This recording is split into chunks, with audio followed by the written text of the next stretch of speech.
that monthly meeting is a good injection of to boost, this community spirit that we have among us, and to keep going. That's it. You want to add something, Mike? Well, I'm usually not on this call, but I always wanted to do this. So this is why, I wanted really to be on each call, so this is it. Nice, thank you, Angel. And yeah, you want to go next, Suzanne? Sure. My name is Suzanne Jansen. I'm the editor of Living City magazine. We are located around 2 hours north of New York City. As a magazine published by the Focolare, we also try to live at our workplace the principles of the UOC. So also for today's webinar, I was interested how we can give more visibility to what we want to live and publish, also in our relationships with our readers. Nice, thank you, Suzanne. And then you want to call on somebody else? Okay, let me call on Daniel for the next. Thanks, Suzanne. Hi, I'm Dan Hoffman, and I'll be sharing some of my thoughts today about the harmony in the workplace topic today. I'm in Gainesville, Florida. I've been working for 2 years at the University of Florida, where I made a transition from the commercial side of life, where I was a sales manager and operations and things like that in the corporate world, where I work now for a law school, raising money for them. So look forward to getting to talk some more, and happy to see all of you and meet all of you.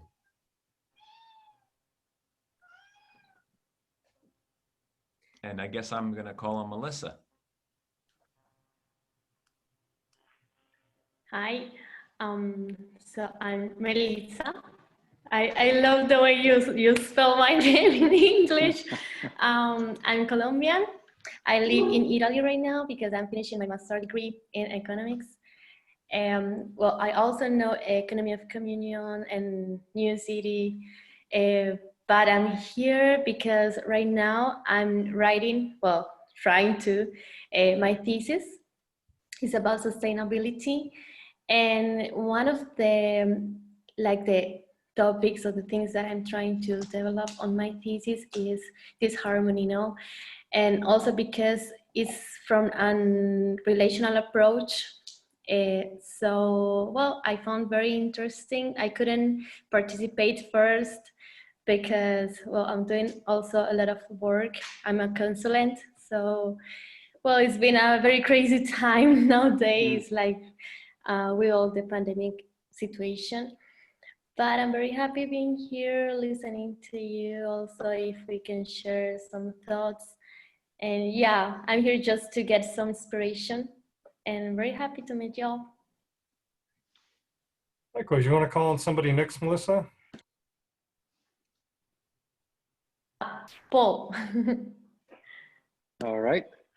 So yeah, my name is Paul, and I'm calling from Harlem. I live right now in Harlem, New York, and just like Daniel, I'd like to share, and I'm honored to be invited to this forum to share a little bit my experience of running a company on the economy of communion.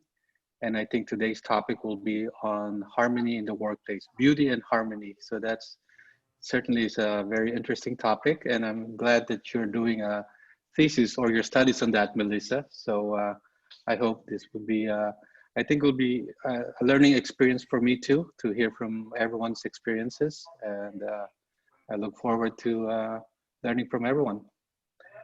Now let me call in Michael McDermott. Yes, my name is Michael. I live in Houston, Texas. I have known the Focolare movement for about 16 years and have been intrigued with the idea of the economy of communion for much of that time. I have done nothing about it, and I am here to see if I can learn how to get started.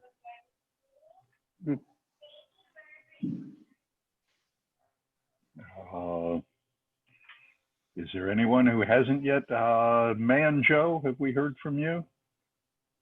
Yes, yeah, we started. Yeah, we're here in Los Angeles. Yeah.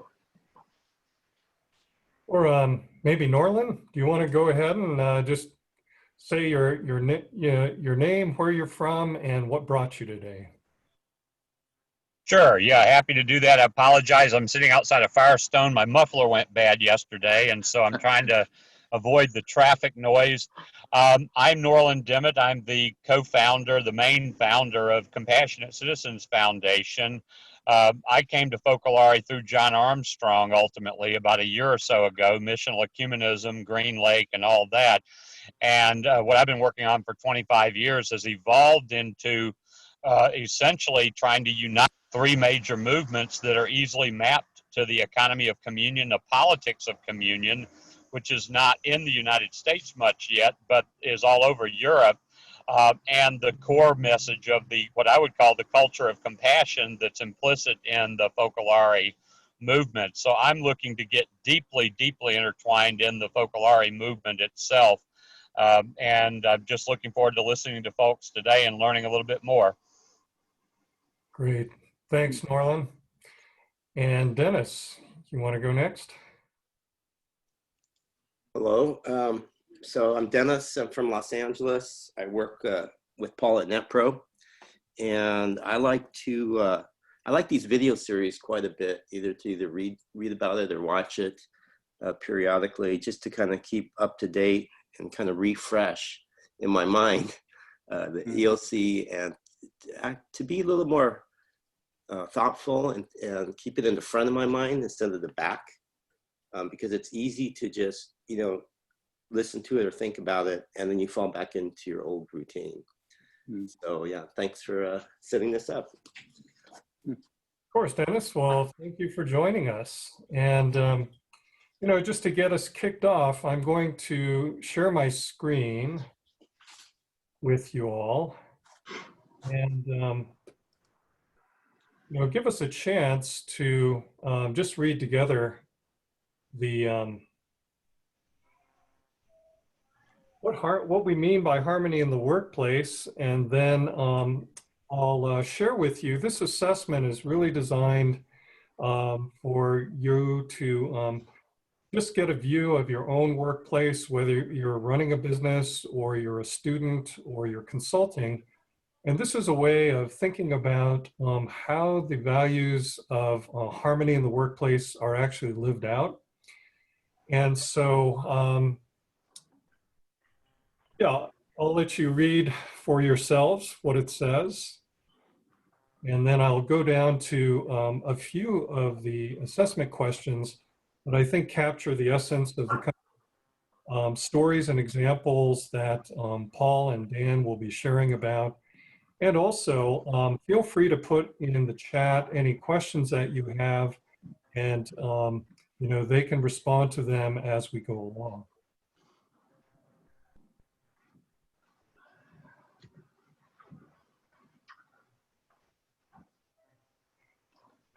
So number 5, our work environment has adequate space, tools, and equipment for people to do their best work. I think when we think of harmony, we need to begin with thinking about the individual worker. And by tools and equipment, I don't necessarily mean a hammer, a screwdriver, or a piece of software, although it might be those things in your workplaces, but it's more of whatever processes or understanding are needed so that everybody can flourish. To give you one example, I was listening to one business owner who was commenting that he had an employee who had been with him for 3 years, and he thought he taught them something about how to keep inventory, and discovered in the course of conversation that this employee didn't really understand the system or understand the logic behind it. So for that employee, the tool he was missing was an understanding about how inventory was kept at his company. So that would be an example. Number 6, our work environment feels harmonious and free of unresolved tension among all employees. That's very subjective, right? But I think all of us have been in situations where we knew we could feel either in our heart or our gut there was some underlying unresolved issue where you weren't sure who exactly was at odds with whom, but you knew it was there. So I think all of us have kind of a gut feel for what feels harmonious or not harmonious. But often in work environments, it's not possible, or some work environments don't really allow for honest disclosure. I was talking to a young woman yesterday who's looking for work, and she was telling a story about how there was something, just a personal challenge that she faced in terms of a health issue. And so she felt very frustrated that accommodations weren't being made in her workplace, but it was also not the kind of place where she could share that. So in order to help her focus, she printed out a document. She knew that that was actually in a violation of the rules of the company, which I know sounds odd, but there were some security issues with her doing that. She's a very trustworthy employee, but because she violated the rule, the letter of the law, intending to keep the spirit of the law, which was to serve her client, she was let go because of that. She was unable to communicate with her employer that she had a personal challenge because she didn't feel safe doing so. So for her, the tension was on her side, but she related that it also happened, you know, to other people in her workplace. So number 7, external stakeholders are positively impacted by our harmonious work environment. I know Dan has a great story about that, so I don't want to steal his thunder and let him share that story, but I think you'll get a good feel for that one. And number 8, even the poorest and most disenfranchised external stakeholder, and I would add this could be true for internal stakeholders too, right? Entry-level employees, or maybe those who aren't advancing or they're struggling in their job, experience beauty in all our companies' interactions with them. You know, I think there's people on the outside of our companies, and you see this all the time, right? Where people will either buy goods or services or patronize a company because it has a good reputation outside itself. And I've heard, you know, I guess I talk to a lot of millennials. I've heard a number of them also talk about specific companies that they would not patronize, specifically because they were upset with the treatment of employees, or maybe of the planet, or maybe something else that was a core value for them. So what we do within our company, how we treat one another, really does have an impact not only on the external environment, but on very practical business things like gaining and retaining new clients, reputation of the company, um, hopefully not having to hire a public relations firm to shore up a bad reputation. So there are some very practical implications of properly employing and living out this core value that the EOC has. So just wanted to encourage you that these values are not only close to our hearts and our heads and our very being, but they are important. They make good business sense. They actually help your company to thrive, to become more valuable, and to become really an employer of choice. With those introductory comments, I want to turn it over to you, Paul, and share a bit about what harmony in the workplace means for you and your company. Sure. Thank you for that. So just a little bit of an introduction and a context of where I operate. So I have about 30 years of experience in the IT, informational technology world. And I've come from 3 different industries, the financial world, the medical world, and the last 15 years on the transportation world. And speaking of beauty and harmony in the workplace, I think to me, those are like two major items, which is one is the external, the way you come into an office and you see how it's decorated, the external factors in there, the arrangement of the furniture, and then the other thing that I also would like to point out is when it comes to harmony is the unforeseen things like the relationships. How are the employees relating to their clients, to their vendors, to their competitors?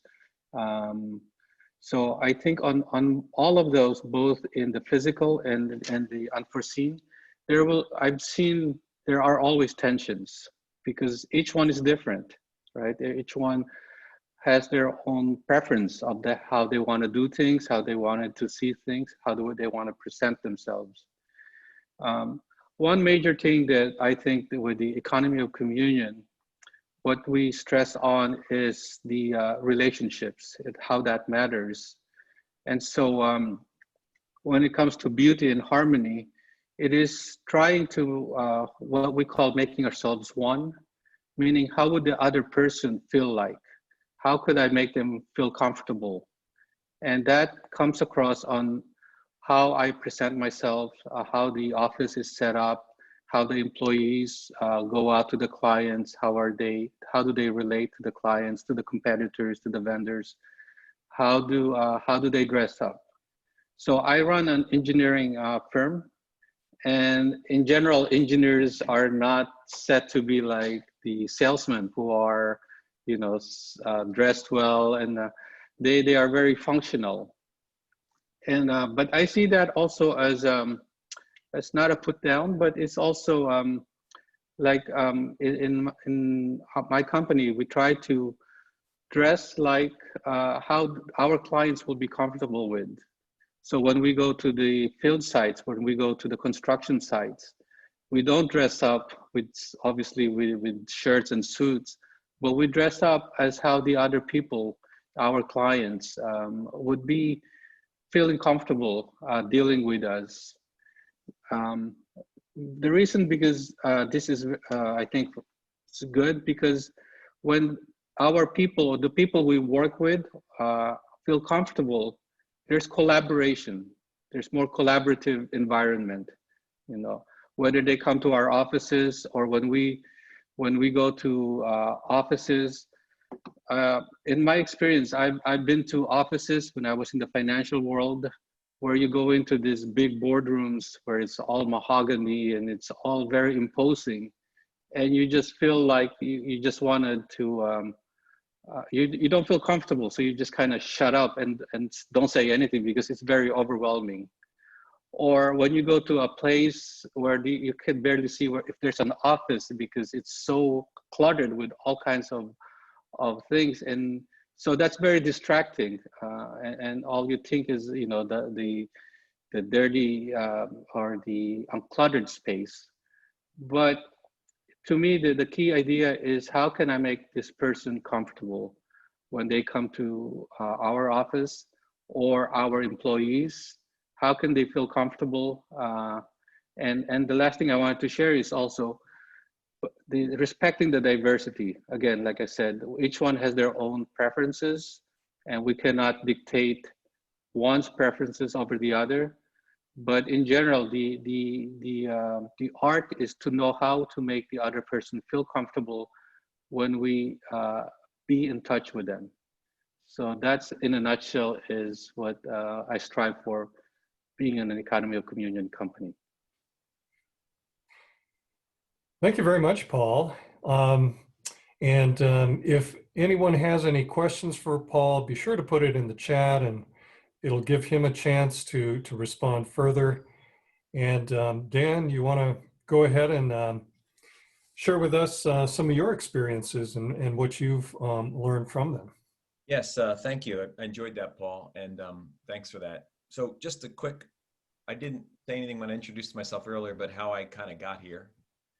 I've always had this fascination with this word communion, as a lifelong Catholic, and trying to understand what it really means and how you live it. And I think it's interesting, John, you mentioned about the exterior castle, because I didn't know that. I'm I'm new to what Focolare is all about. And I've learned some things from other friends in the past, but don't know a whole lot about it. So I think that's a really beautiful picture that really helps me today to capture what it sort of like. There's an outer shell, and inside it there's a pearl, you know. And so how do you attract people to get that prize that's within the whole thing? So thank you for that. But I'm also have an interest in leadership because I was in the military and I was in corporate management, and sort of this concept sometimes turns the view of leadership upside down into a completely different perspective than we might think is what's required to be successful. But I wanted to share a little experience I've had since my 2 years at the law school. I've always dealt externally, so I've always been outward looking towards customers, clients, people we're trying to raise money from, prospects. And so it's kind of given me a perspective. They always have to think about what people are thinking when I come out from an institution or an organization to deal with them, or they come back in.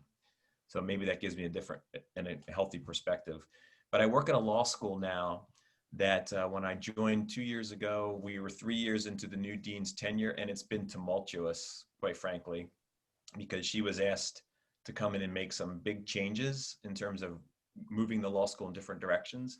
So she had to do a lot of things that, quite frankly, upset a lot of people, a little heavy-handed at times. There was a lot of conflict on my campus when I got there, and I said to myself, gosh, what am I got myself into? I have to say it's improved, and I'm watching it improve. And I wrote down this idea of experiencing beauty and harmony for our customers or our clients to see that. And I don't know if we're there yet, but I've definitely seen some improvement, and I'd like to share maybe a little bit of an example of that. So about 1.5 years ago, I was asked to talk to a very prominent alum, a Black alum of the law school, about a gift that she wanted to make. And quite frankly, it was kind of a transactional experience initially because I was going down, she was interested in giving something, I was going to talk to her. And as I started listening to her, she was talking about her concerns about diversity on campus. And here at the University of Florida, we're Southeastern school. So integration started in the 60s, and it's a long story. And there's a lot of residual because there was a lot of resistance even after it was instituted. And I could go into the whole history of it. I won't right now, but it's fascinating. There's still a lot of residual effects from it. And people that I meet who are in their 50s, 60s, were on a campus that they still didn't feel welcome here. And they were happy to get their JD from a law school that's now considered an elite public law university, a law school, but they don't really want to have a lot to do with the university. Anyway, I was talking to this woman, and we were trying to figure out a way, and finally we got a little creative, and we came up with a scholarship idea for historically Black colleges and universities, that if they, graduates of those schools, if they can get into the law school, they still have to meet all the credentials, we would offer them a scholarship. It started as a small scholarship, about 100,000, which is what you need to make it endowed, and it's now ballooning into 1 million, and it's probably going to be 2 million by next year. So we'll be offering 5 next year and 10 full scholarships to HBCU students. So my point to bring that up is it's created conversations with so many people who were not happy with the law school. And there's still some conflict going on because there's some people that are still really angry about how things went down 20 years ago, even 15 to 30 years ago. But what it's done is it's created an opportunity for us to engage people. And me personally, I have learned so much in the year. I'm almost not even worried about the money anymore because it's amazing what's going on here. But there's a lot of work still to be done. So I guess my point is, we've been talking to people and explaining to them, yes, we all know every graduate from an historically Black college is allowed to apply to University of Florida. There's no problem there. But why do we have such a low number of them who still come and want to participate in our life? It's because we kind of came to the conclusion that through this use of money and donors, we're literally opening a door and putting a welcome mat. And it's like we're setting up the table with a little cup of tea. And we're saying, not just you can come if you'd like, but we want you here because we value you and you bring something differently. And that's just changed the whole game for us. The last thing I'll say about that is that since then, since I last talked to John and Paul about this, we've had a couple of people really angry, and they're very sensitive, and they hear a little thing in the news and they take it to mean something. And our first reaction, there are about 3 of us involved initially internally, and my first reaction was like, oh, they're being ridiculous. There's so much drama. But then I thought about it a lot, and I did a smart thing, which sometimes I don't always do, and I didn't react and say something. And as I've been thinking about it, I was thinking about these are some really well-educated, impressive people, and their emotional response tells me there's something in there that needs a different response from me than maybe traditionally I would have offered. So I'm thinking about that and how to do that, because what I'm recognizing is there's something going on inside them that I haven't experienced, and it's easy to dismiss it on one level, but on another level, this whole scholarship has given me a vehicle to communicate. So say a prayer for me, because I'm actually going to be talking to one of them this evening, and I want to be conciliatory, and I need to know that I can, if I have to apologize for something because of misperception, then I need to do that. So I think that's kind of in a nutshell, the sort of a journey I've seen. There's been a lot of structural work here to improve the law school in terms of the appearance, because it's not the nicest, most beautiful place. It's getting there, but I think the bigger thing is through things like this and engaging alumni, we're getting a lot of honest and raw feedback, and I'm hoping it's softening a little bit of how we come across when we deal with our alums. Thanks, Dan. And, I have some follow-up questions for both of you. First for you, Dan. One of the things you mentioned that I thought was very interesting is just the reaction you got, and forgive me if you've already said something about this, but the reaction you're getting from some of these African-American alum in terms of your initiating contact with them. What kind of feedback are you getting in general from that? In general, it's been really positive and welcomed. And so one of the reasons I was telling you about some of the conflict, but one of the reasons I'm engaged with this person is because I've talked to a couple of these people a long time ago about this. We built this up for a long time before we actually started asking for money. We started talking to people and telling them what we were thinking about. But the response has been really interesting, because I've personally met in offices easily dozens of people, and over the phone and for other car, hundreds of people, who a lot of them didn't have anything to do with the school, or little engagement, because they quite frankly didn't feel welcome. So it was interesting that you said that, John. So I can think of a couple examples where I was able to get an appointment, walked into the person's office, this is before COVID, and it was like they were expecting me. It sounds kind of strange. They were waiting for someone to come from the university to them and say, we want to engage you. We want you to be part of our community. And our view was sort of like, well, we're not hearing from them. I guess they don't want to do anything. And it became like an us and them mentality with some alumni, as opposed to, and then because of the topic, it was really going to the heart of people, where I was hearing stories from people who wanted to share things with me because they felt welcome to do it. And that really changed a lot for me. Hopefully it changed something for them. I think that's a great example, Dan, of what it means to build unity and to really, start to listen to people and understand what they need, what they want. And certainly our prayers will go with you as you seek to hopefully reconcile with somebody this evening. Thank you. And Paul, thank you for your earlier comments. And I think of some of the stories you've shared before about, specific situations such as at the bank. I think your bank bonus story is worth retelling. If I'm sure many people here haven't heard that one. And also maybe some stories about, what you notice in terms of some of the tensions at work and what seems to bring about greater harmony. Sure.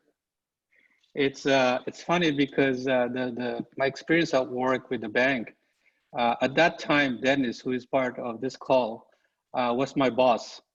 So he was the vice president. I was the assistant vice president. And so this was, I was managing the IT department in a bank in California. And then at one point, I was given a bonus because the management felt like we were doing a good job. So of course, I was happy to get a bonus, but I also thought that there were two other people who work alongside with me, and they deserve the bonus because, you know, that's what made the team strong and efficient and functional. So I went back and I says, well, I'm glad that you're giving me a bonus, but I want to also have these 2 other employees to get their bonuses too. But the response I got back is, no, they management likes you, so that's why they want to give you this bonus, and it's just for you. So obviously no one knows about this, and I don't know if Dennis even knows what I did after. But so what I did in my conscience, I said, okay, I took the bonus and then I cashed it, and I gave 1/3 of that to the other my staff, and the other third to the other staff, because in my conscience, I just felt that that whole amount did not belong to me. This is something that belonged to the 3 of us, and and what happens is that then those 2 other people then obviously responds to this generosity by working even harder, by doing by going the extra effort, knowing that that it is a team. It's like a family, that we are kind of looking out for each other. And so now that was like 20 years ago, and I look back at this point, that bank has closed. I have no idea what those 2 other employees did after, but that act of generosity continues. That continues on forever. So that sometimes we go against the grain and feel like, okay, this is like what Dan was saying, you know, that you just feel that something is right to do, and so. So that obviously created harmony and just, it's just the right thing to do. So that's that. And then what's the second question? John, you had a follow-up question on that. You know, actually, that was really helpful, Paul. Thank you. Actually, I think Suzanne had a question in the chat about how your company is responding to quarantine. Is that right, Suzanne? Sure. No, I think was that me. was Melissa's. That was Melissa's question. Mine was the second one. Okay. Sure, I could respond quickly on that. So that the COVID was very interesting, especially here in New York during March and April, where it was really bad. But since our company works with the transportation industry for the subways, the trains, so we were deemed to be essential workers. And we have the letter that we document, that we present to the authorities, whoever stops us, that we could go to our work, to continue our work. Especially at that time, we were also working, helping to build the ventilators. But what was also interesting, you speak about harmony in there, is that within our company, there are different sensitivities. Some people were very afraid. Some people were less afraid. Some people didn't know what to do. And again, the trick to this is to listen to everyone and to put aside also what I think, but also to put that together with everyone's input. So I remember Dennis was telling me, okay, this is what the law says. And then someone else, one of the engineers says, here's what I would feel comfortable with.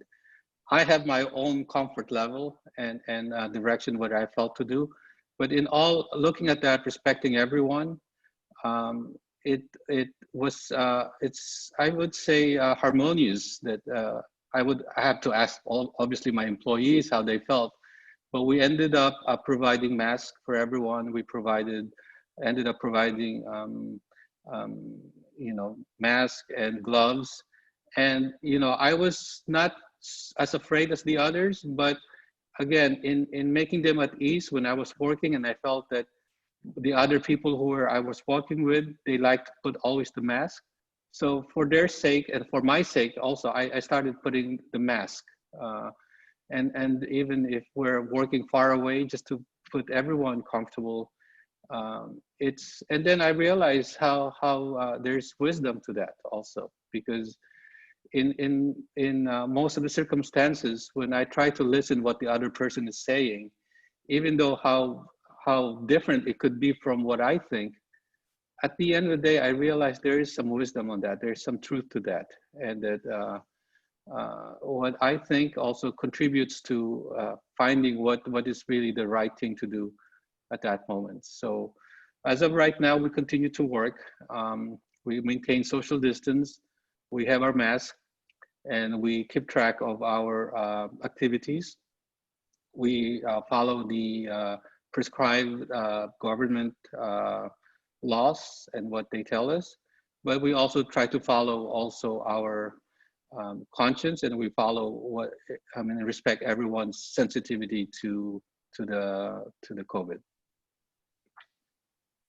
Yeah, those are some really helpful practical tips, Paul, for us to consider. And a comment, Melissa, just for those of us in an American context, our sense of individual liberty is very, very strong. So I think actually having an EOC perspective on really listening to what the others need is very, very important, because our sense of individual liberty is so strong. It's easy to forget either to be too strong about what we think our own rights are or to not listen very well to others. So that's very much the context that we're operating in. Let's see, let's see. Thank you. Sorry. I just wanted to say thank you to Paul and to Daniel, because, well, we can continue, but it's very important also to listening, no? To listen, and also to be aware of the experiences you're doing, because, well, I'm not a CEO, but I will be someday. So for me, this listening to this right now, it is very, very delightful. So thank you. Thank you, Melissa. And then, you know, if Dan, if you and Paul would like to respond to Suzanne's question about internal and external stakeholders, that'd be great. I would love to. It's a smaller story from my past life. I was thinking about it when I read Suzanne. So sometimes questions, prompt a response, if you know what I mean. You're not thinking about it.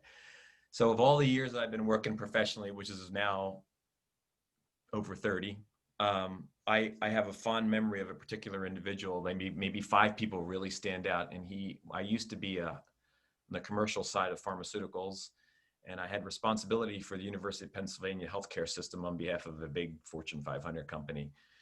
And we mostly did cardiovascular work or products. And I got to know a gentleman he was unbelievable to me, because he was the acting head of cardiology at Penn. He also ran the heart failure clinic. He was a researcher. He had a beautiful family. He could play the violin like nobody could. I mean, I tried to figure out how does a person like this come about? His name was Evan Lowe. He's now a CEO of a smaller company. But anyway, I always remembered him because he was important to us, and I had to keep in touch with him. And I could literally stop by his office anytime. And if he was in, I was always welcome. And the thing was, what you were talking about, Suzanne, I made me realize, as soon as you walked into the suite, which was somewhat intimidating from coming in from an institution, there was his receptionist, who was extremely friendly, welcome, happy to have you there, always offered you a glass of water, cup of coffee, knew me by name after my first visit. So she was like better than I was in terms of personal relationships, and I was the salesperson. And then she would always say, just wait a few minutes, let me call Dr. Lowe. And I don't ever remember him not being available. And he'd say, he has about 3 to 5 minutes. Can you just go in? Same thing. His door was open. His desk faced outward. So he was looking as he was waiting for people. And he was an academic. So he had some nice piles of things everywhere. But his office was also organized. It looked like a place where he was working. It was comfortable. There was always a seat ready for me. It's just something, and I was always amazed that he always had time for me. He always had time to ask me about things, and he never seemed stressed. And I knew there was something in the back of his mind. And it even got to the point where in the hallway, he would make a point to, if he was passing me down the corridor even, he'd yell down the hallway and let other people know that he knew me and respected me. So I always carried that with me, and it was sort of a lesson to me of when you receive that kind of simple welcome hospitality. And I want to tell you one other story, because I worked for Pfizer and we had to wear the dark suits and the dark tie and the white shirt for our customers.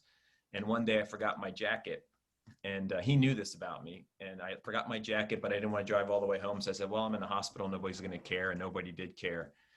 Last story. And I was on an elevator, and my elevator was closing, and right across the way, the other elevator was opening, and they were both filled with people. And Dr. Lowe saw me, and without even a hesitation, he said, nice suit you're wearing today, Dan. Just a recognition of who I was and what I was all about. Still today just makes me feel, and even recently I asked him on behalf of a friend if he could help with something. He got right back to me on LinkedIn. It's like, absolutely, here's my contact information.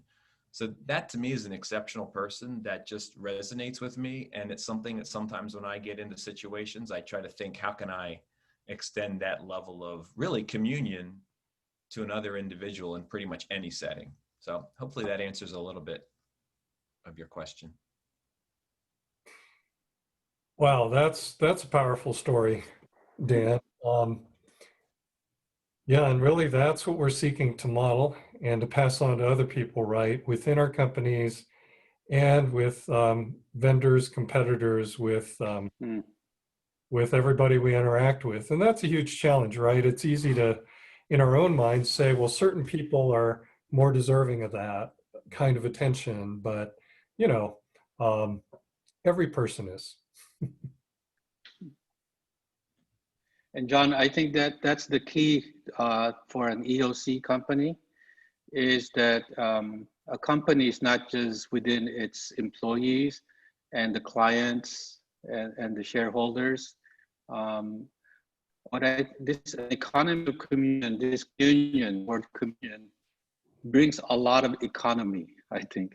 Not economy only in money, but economy in many things, goodwill, economy on saving, economy on avoiding cost. One example I think of that our company, we do bids when we do biddings. And so we go to our vendors and ask them for pricing, and that's the price that we give to our bids.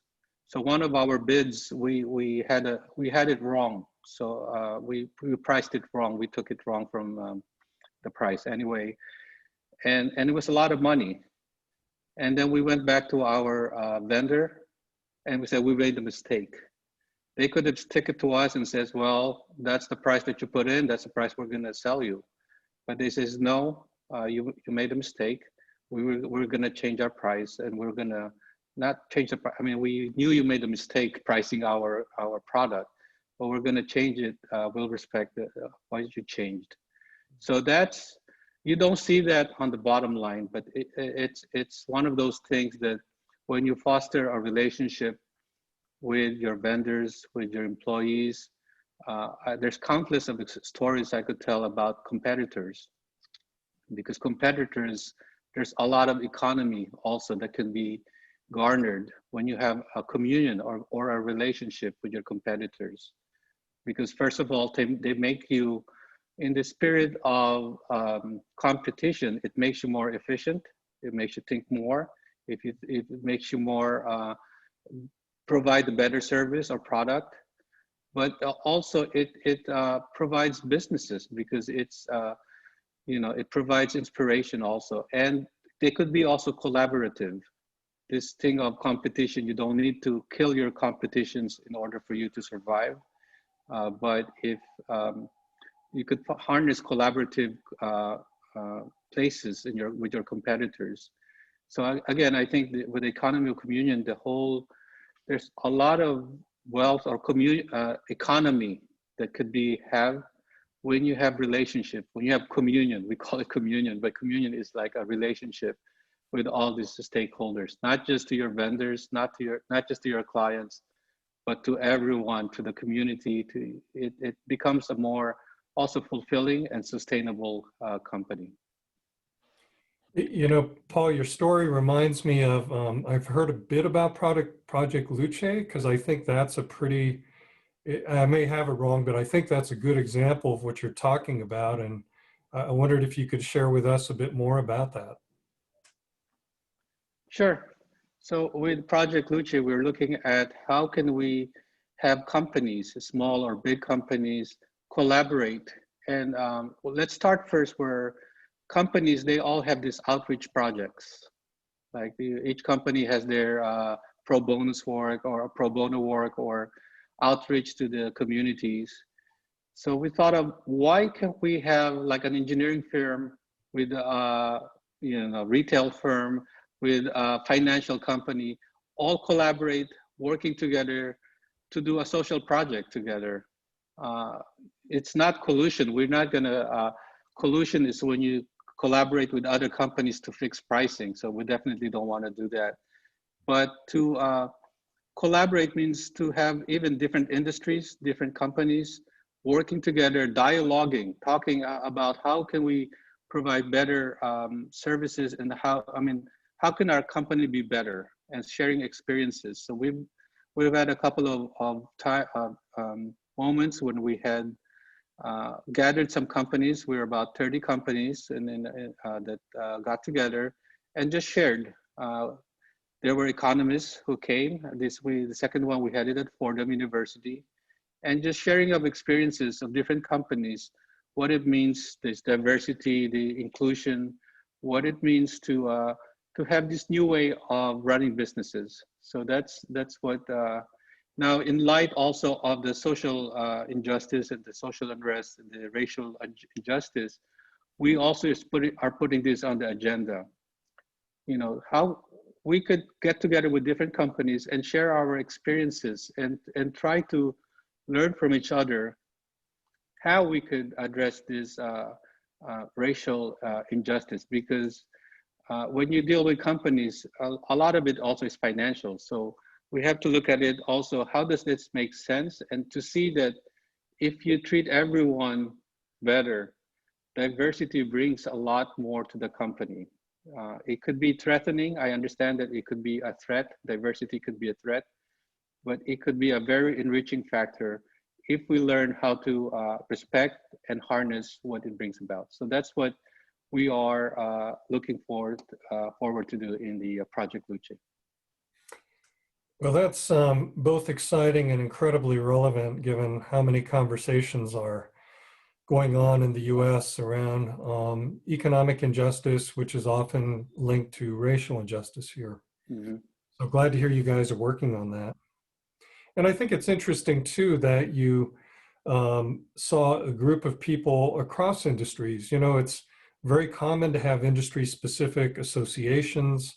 I'm part of the Financial Planning Association for Financial Planners, but it's unusual to see cross-industry groups gather together to say, how can we be better companies in a broad sense? There are groups like Conscious Capitalism, for example, that do that kind of thing, but I think in general, it's kind of rare in business.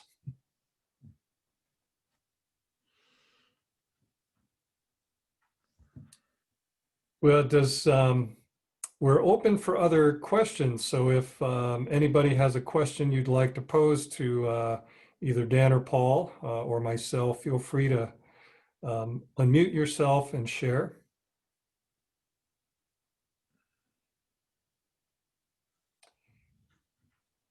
And as we're waiting for any further questions, I thought I'd mention that a theme I hear popping up is something we'll be talking about in a couple of months, which is, I forget which color it is, maybe somebody can remind me, about communication, the 7th color. So part of what we want to do as the economy of communion is help others have a deeper understanding of what this way of life looks like, what it looks like to run businesses on these principles, to live out these principles in all of life. So Project Luce is a wonderful example of that, the work you're doing, Paul. And so we'll be talking about that in much more detail in a couple months on this monthly webinar.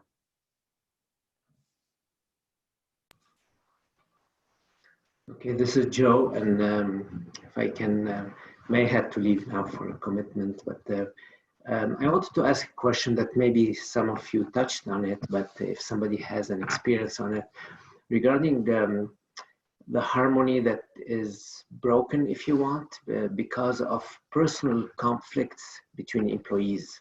Like this is something, it's a challenge I have now in my business where a couple of employees, they have personal issues between them, and the environment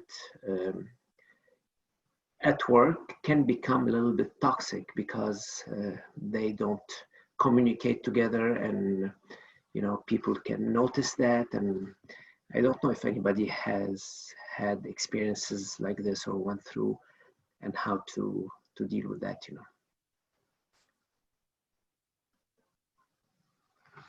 Well, Joe, I want to voice what's often, in quotes, wisdom in most business circles. And the typical answer, and I'm trusting Paul and Dan will have different answers, but the typical answer is if there is somebody who is creating a problem in a workplace, you begin documenting that and finding ways to remove that person, because lots of studies have been done that indicate that when the most disruptive person who actually is disengaged, actively looking to undermine what's going on, or maybe even passively doing that, when they're present in a company, it brings down the morale and the motivation of the whole team. So often that's a business, so if you will, the business wisdom I've heard in many circles. I think there is a better way, but certainly want to have Paul or Dan say what they've seen and how they've addressed it, and anybody else who wants to add after that. Yeah, Joe, in my past life working managing sales teams, I quite frankly hired and fired quite a few people,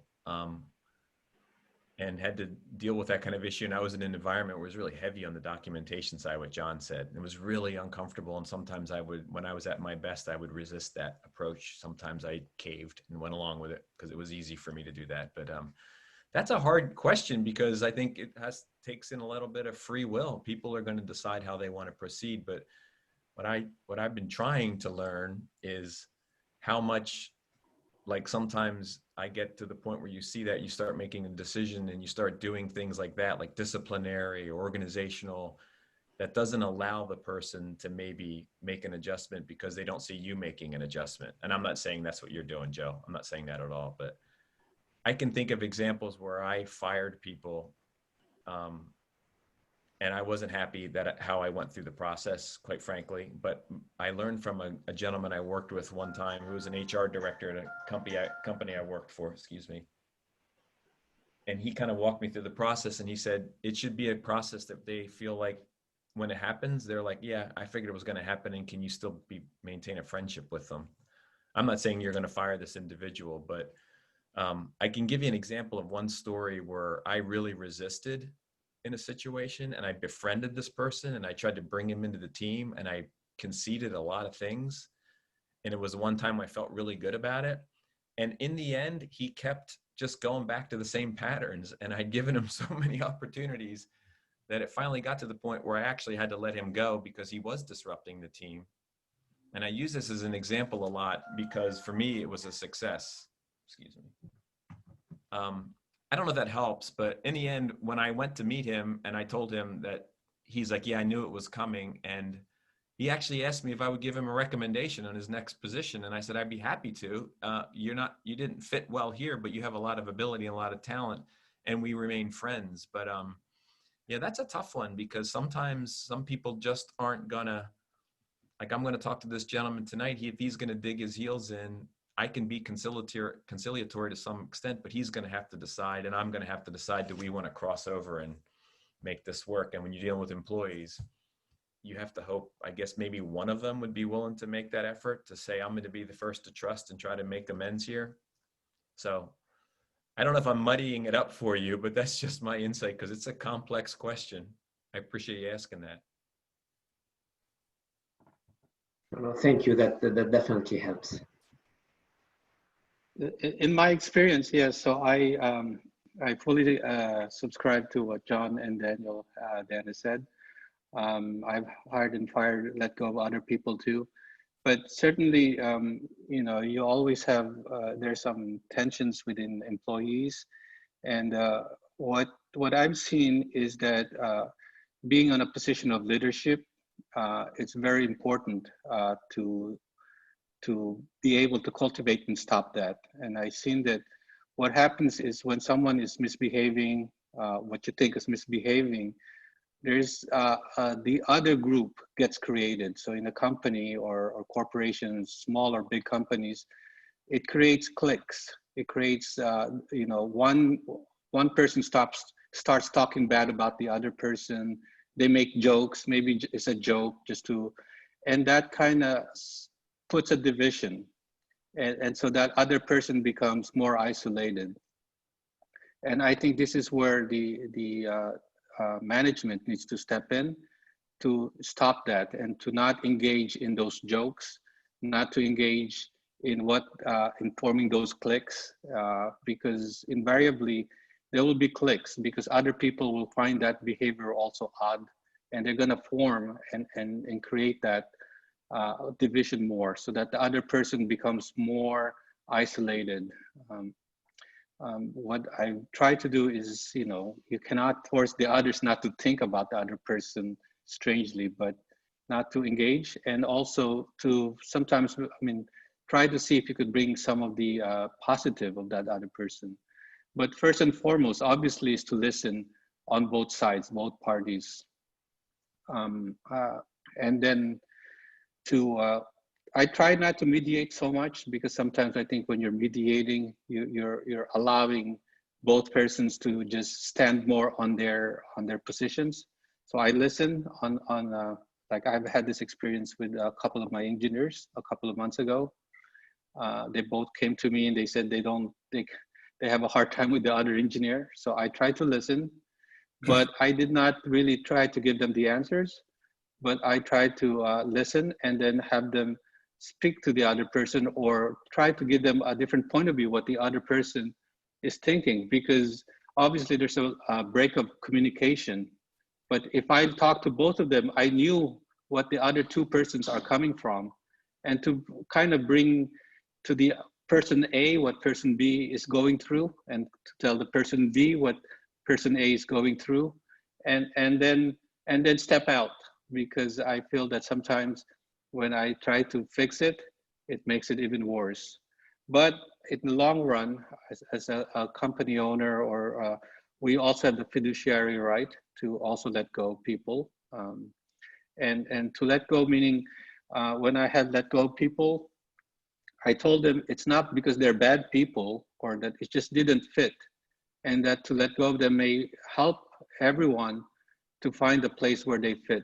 You know, this is, and at the end, this is it's a tough love, but it's still a love for that person, and love for the other people, and also, you know, our right to bring ahead the company. But it's never easy. I know how much time and energy that can consume. Well, thank you, Paul and Dan. Those are really helpful answers, because I think all of us learn from each other's experiences. So really appreciate that. Well, I notice we're already out of time. This has been really terrific. So I want to begin by thanking all of you for participating, and Dan and Paul, thank you for your sharing your lives and your understandings of what harmony in the workplace looks like, what beauty in the workplace looks like. And everyone, really appreciate your presence, and trust this is encouraging for all you who are listening both now and those who will be listening in the future.